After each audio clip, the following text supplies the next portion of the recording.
pregame.com. If I'm right about this pick, RJ is going to be very grumpy come Monday morning. This is Brad Powers in the pregame.com studios just off the Vegas Strip. We're talking AFC Championship game. We got Pittsburgh at New England. If RJ's going to be grumpy, you do not like his Pittsburgh Steelers. Talk to me. No, I do not. I'm going to take New England. That's right. We're taking the Patriots minus the points here. And what we have here is a New England team that was simply downgraded too much off that Houston performance, which was misleadingly average. I mean, keep in mind, New England in that game basically gifted Houston 13 points. In fact, the Texans got 13 points off 3 New England turnovers on just 36 yards of total offense. And you look at the line here at 5.5. Basically, if you give New England 4 points of home field advantage because they have one of the better ones in the NFL, it means that New England on a neutral field should be laying about 1.5 against this Pittsburgh team. That doesn't sound right to me. It's not right according to my power ratings. They should be laying like a field goal on a neutral field. You're factoring the home field advantage. This line should be 7, not 5.5. We're taking the Patriots minus the points. You know, you talk about that Houston game. I don't think I've ever seen Tom Brady play so badly in any game. Despite that, they still covered the minus 16. They did. I mean, he throws 2 interceptions. Keep in mind, all season long, he had a total of 2 interceptions in 12 starts. And yet, despite the fact he played so horribly, despite the fact that the team was sloppy, they looked a little flat, they still covered a rather historical point spread. To me, that's meaningful. Now, let's talk about the New England Patriots. Hey, I get it. I read about the cupcake schedule, strength of schedule, easiest in the NFL. Only played one good NFL quarterback all year long, Russell Wilson. They lost that game at home. Hey, you know what? It's in my power ratings. Despite that, I still have them rated 10 points better than an average NFL team. I only have Pittsburgh rated as a 6. So on a neutral, I make New England a 4-point favorite. And that's very, very significant, the differential. And remember, all year long, I've had New England rated higher than the markets.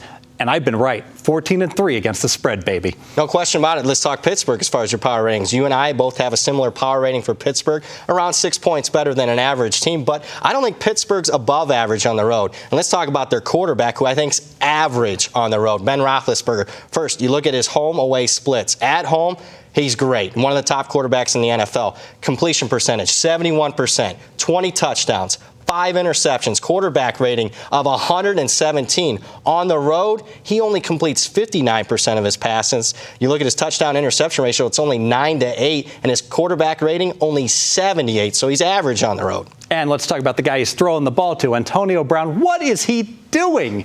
I'm not a social media guy, but all this distractions associated with him going ahead and talking about what's going on in the locker room, that's crazy to me. Yeah, and obviously there's going to be distractions for them. There's going to be distractions for both teams. It's a big game. But I'm not as big as you when it comes to motivation in the NFL. However, the last thing I want to do this time of year is give Belichick and Brady some bulletin board material, and obviously he did that. Your second key handicap. Second key handicap, let's talk trends here. Some significant trends that I think are pertinent to this game. First off, New England in the Tom Brady era has owned Pittsburgh. 9-3 straight up, 8-3-1 against the spread. And then second, you look at the AFC Championship game. Last 10 years, home teams, 9-1 straight up, 7-3 against the spread. Average win by nearly 8 points per game. And let's talk about the last 3 games. On average, New England's been laying minus 6.5. One of those games was the Landry Jones game in Pittsburgh. And it'd be easy to say, hey, they won one game by 24. The other 2 were fairly close to the spread at 11-7. Misleading. That game that they pushed the spread, winning by 7. Hey, they're up 14 with seconds remaining. Pittsburgh got in the back door